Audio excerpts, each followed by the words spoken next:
পানি। হ্যাঁ, আসসালামু আলাইকুম গাইস। আজকে এমন একটা জায়গায় আসছি যেখানে এই যে একদম পানির কলটা এটাতে 24 ঘন্টা এমনিতেই পানি পড়ে, অথচ এই এলাকা কিন্তু পাহাড়ি এলাকা, ঠিক আছে। অনেক বছর আগের। এই অনেক বছর আগের এই যে পানি কিন্তু এই 24 ঘন্টা পড়তেই থাকে, ঠিক আছে। এটা আল্লাহর নিয়ামত, এছাড়া আর কিছুই না। এই যে পাহাড়ি এলাকায় কিন্তু এমনিতেই পানি পাওয়া খুব সংকটময় হয়ে থাকে। পাশে এই যে পাশে মাজার রয়েছে, তো এখানে মানুষে যা চাষাবাস করে আর কি।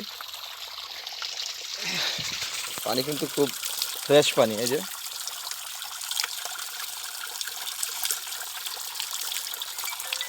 একদম ফ্রেশ। সত্যি আল্লাহর নিয়ামত ছাড়া আর কিছুই না, একদম ফ্রেশ পানি যে আপনারা দেখতে পাচ্ছেন। কোনো কিছু নাই, এর পাশে কোনো মেশিন নাই বা এর কিছুই নাই, একদম অটো পড়তেছে। আশা করি সবাই শেয়ার করবেন। ধন্যবাদ সবাইকে। Likey